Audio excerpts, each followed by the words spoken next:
tout le monde, c'est Atsuki-san et on se retrouve pour une nouvelle critique analyse des épisodes de One Piece. On va parler de l'épisode 826, la résurrection de Sanji, brisez-le, l'enfer du Tea Party. On va parler de 1, 2, 3 choses dans cette critique analyse, des choses assez intéressantes à dire. Alors je sais pas du tout par où commencer. Je pense qu'on va faire... On va déjà parler d'un premier point, c'est tout simplement par rapport au château. Donc on va voir qu'il y a quelqu'un d'autre qui va arriver. Enfin bref, je vous laisse tout ça dans ce premier point de cette critique analyse.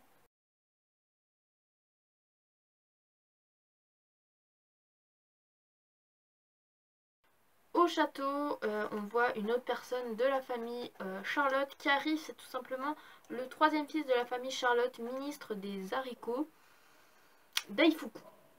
Voilà. Et tout simplement, il va arriver devant la porte du château qui est fermée. Les gardes qui vont dire qu'on va appeler quelqu'un pour l'ouvrir. Et là, on voit que Daifuku, en fait, va lui dire non, c'est pas la peine parce que je vais l'ouvrir moi-même. Et il va invoquer un génie qui va le faire rentrer et qui va lui faire ouvrir la porte. Donc on se rend compte que Daifuku a mangé un fruit du démon. On verra plus en détail par rapport à Daifuku, vous inquiétez pas. Je pense qu'on va aller voir tout de suite. On va voir ça plus tard. Je pense que ça va être une bonne idée, une bonne chose. Voilà, on verra plus tard. En tout cas, il a mangé un fruit du démon. Le fruit du génie, je pense. Enfin, ça doit être ça comme ça. Enfin, je vais quand même aller voir. Hein. Vous voyez que je suis très... J'aime pas attendre. Il a mangé le fruit du Yua Yoanomi, un fruit inconnu. Donc, un son qui dégage de la fumée. Voilà, donc c'est un type paramécien. Il est né en même temps le 25 novembre. Il a l'âge de 48 ans et il mesure 489 cm. Voilà. Bref, c'était un petit détail. C'est comme ce que je vous avais parlé de Perros dans l'ancienne critique analyse. En tout cas, par rapport au château, c'est à peu près tout. Maintenant, on va un petit peu parler donc de Luffy et de Sanji.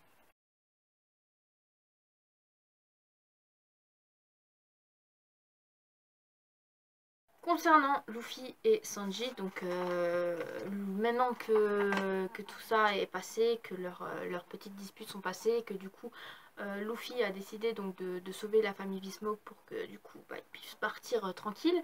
Luffy en fait lui dit par rapport à Jinbe, donc Sanji apprend que Jinbe est là, il est heureux, donc est soulagé que Nami va bien, parce que du coup c'est Jinbe qui s'en charge. Luffy lui demande comment ils vont les rejoindre, enfin bref, il se pose plein de questions. Et Sanji en fait va se remémorer un petit peu la frappe qu'il a eue de Nami lorsqu'ils se sont confrontés. Et lui dit qu'il a vraiment honte de revoir Nami. Voilà, c'est clairement ça, il a honte de la revoir. Donc je sais pas ce que ça va nous donner, mais en tout cas... Sanji est un petit peu triste quoi par rapport à Nami, sa Nami chérie quand même. Hein, voilà. En tout cas, ensuite, on va un petit peu parler du troisième point de cette critique analyse. C'est tout simplement le monde des miroirs. Et après, on va un petit peu parler d'un point en global.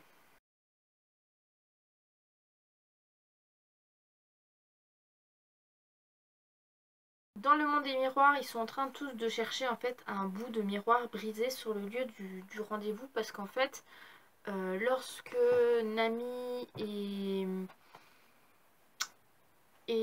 Luffy était au lieu de rendez-vous, donc là où se sont fait frapper donc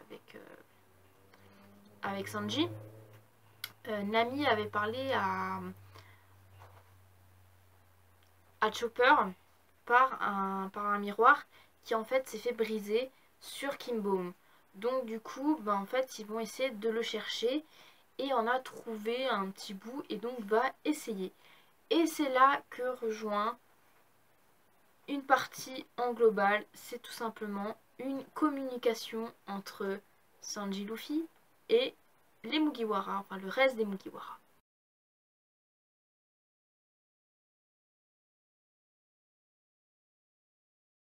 Du côté donc de Luffy et de Sanji, on entend donc, ils entendent en fait une voix, donc la voix de Chopper, et voient que ça vient d'un petit bout de miroir. Et là, Sanji se pose la question pourquoi en fait la voix de Chopper sort d'un miroir. Donc Luffy lui raconte que c'est une longue histoire. Et tout simplement, du côté donc de Chopper et tout ça, en fait, ils sont soulagés d'entendre Luffy, voilà, et sont soulagés d'entendre que Sanji est là. Mais Luffy leur dit qu'il ne peut pas encore les rejoindre. Et là, ça va faire un choc. Et là, Luffy leur dit pourquoi. Tout simplement parce qu'ils veulent détruire le mariage, la Tea Party, pour sauver les Smoke, enfin voilà. Et qu'après, Sanji va revenir avec eux. Et donc, du coup, les autres vont être plus choqués et vont être ravis, en fait, du retour donc, de Sanji. Et voilà. Au début, je me suis dit, ils vont être vraiment choqués encore plus de savoir qu'en fait, ils vont foutre en l'air la Tea Party parce que du coup, ils vont se confronter à Big Mom, qui est un Yonko. Mais en fait, non, ils sont ravis. En tout cas, Sanji va commencer à parler un petit peu à Nami et tout, et Nami va lui répondre que elle ne lui pardonnera pas. Et on voit clairement vous savez, les poignards qu'on enfonce dans les cœurs des gens quand on leur dit quelque chose vont faire. Là, Sanji, c'est pareil, tu vois. Genre, Sanji, il commence à parler, à dire Nami, et Nami qui lui dit qu'il ne pardonnera pas. Alors, du coup, t'as une flèche qui commence à s'enfoncer dans le cœur de Sanji. Et après, il y a Nami qui lui dit que malgré ça, on va laisser ça de côté, même si je vais pas oublier. Et là, nouveau, un petit pincement au cœur de Sanji. Et là, Sanji lui dit Nami, t'es en train de me faire une déclaration de mariage. Enfin, non, bref, un truc assez marrant. Tout va, pauvre cœur de Sanji, quoi. Ensuite, il y a Jinbei qui commence à parler à Luffy et lui dit qu'il y aura quand même assez de monde contre eux. Donc, il lui dit qu'ils sont 10 et eux qui seront assez nombreux avec tous les invités, tous les membres de la famille Charlotte. Enfin, voilà. Et en fait, pourquoi ils comptent 10? Donc il y a Jinbei, il y a Luffy, il y a Sanji, il y a Nami, il y a Chopper, il y a Carrot, il y a Brook, il y a Pedro. Mais pourquoi 10? Tout simplement, Jinbei compte Diesel et brûler avec eux. Et là, brûler... Enfin, ils veulent pas du tout, quoi. Enfin, brûler qui dit, ouais, mais nous compte pas avec. Enfin, bref. Et là, Jinbei commence à lui parler un petit peu de Capone BG. Est-ce que tu te souviens de Capone BG, voilà, un nom assez connu de votre génération.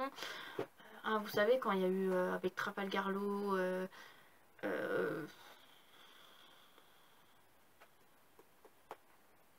Luffy, Zoro, Cabane BG,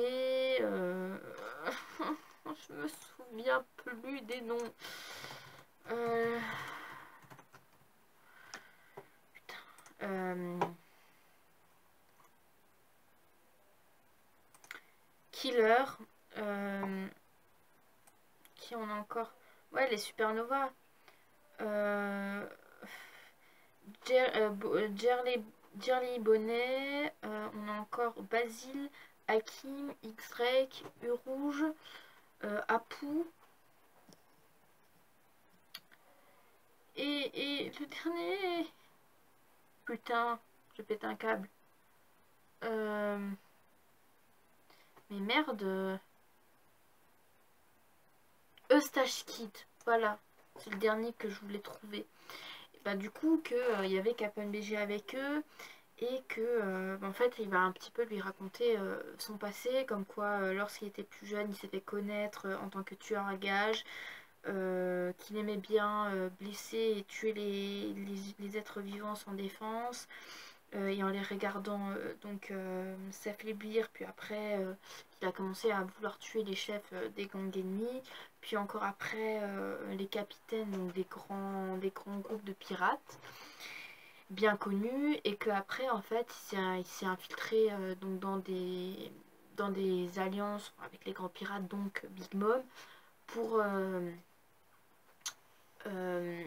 sa sécurité entre guillemets, et que du coup Big Mom a accepté son petite alliance, et que du coup Big Mom lui a confié en fait à RBG donc la sécurité donc de la Tea Party donc, et du mariage.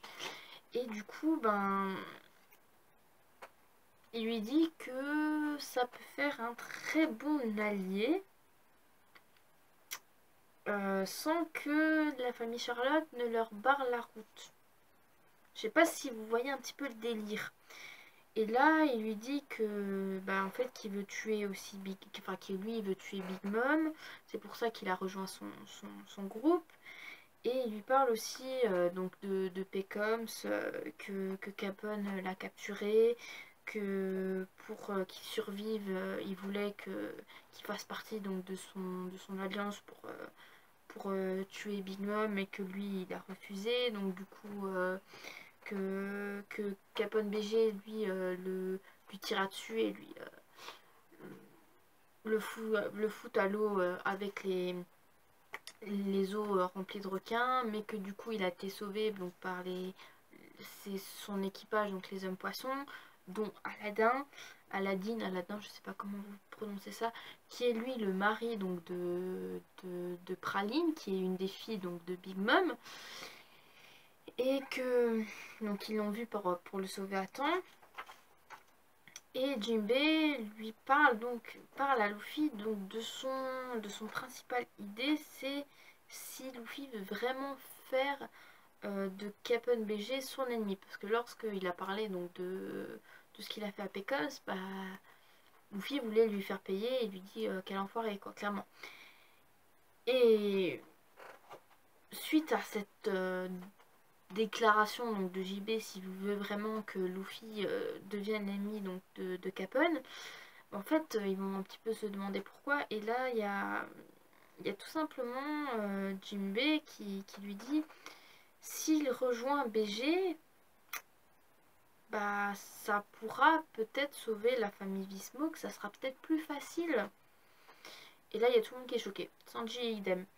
En fait, tout simplement, ce blabla que je viens de vous raconter là, c'est tout simplement que en fait Jinbei veut former une alliance avec Capone BG, qui lui veut tuer Big Mom, et que ça sera peut-être plus facile pour eux de sauver les Smoke et après de s'enfuir.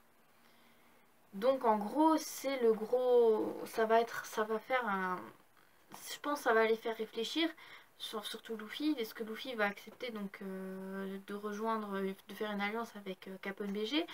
Mais quelques heures plus tard, on voit que en fait Luffy est en face de Capone BG. Donc est-ce que du coup Luffy et Capone BG se sont alliés? C'est une très bonne question. On verra ça donc dans la critique analyse de l'épisode 827.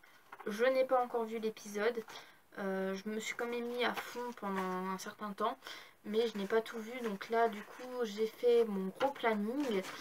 Donc normalement, demain, je compte regarder donc les épisodes, donc la suite. Ce soir, je ne fais rien. Je vais mettre en place donc mes vidéos. Il faut encore que je lise la suite donc des critiques analyses donc de chapitres, parce que je suis en retard aussi par rapport à ça. Mais au fur et à mesure ça va mieux aller, parce que du coup vu que j'ai mon planning, je sais à peu près ce qu'il faut que je fasse, je sais quand je prends ma douche, je sais quand je dois faire mes critiques analyses.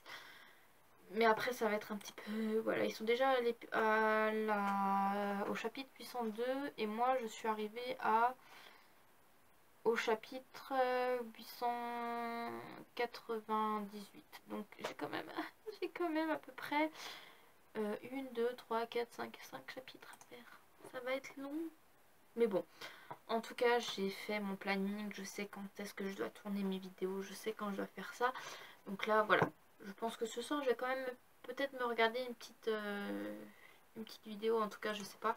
Je vais voir tout ça. Non, maintenant, ce soir, je peux pas. J'ai des invités qui viennent à la maison. Donc, dommage. Bon, en tout cas, j'ai encore mon sport à faire. J'ai encore plein de trucs à faire. Enfin, bref. C'est la catastrophe.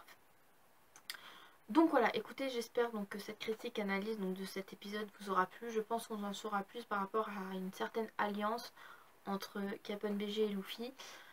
Sur ce, en attendant, je vous souhaite une agréable fin d'après-midi. Et du coup, je vous retrouve pour la critique analyse, enfin pour les prochaines critiques analyses, surtout pour la prochaine critique analyse qui est l'épisode qui est consacré à l'épisode 827 de One Piece.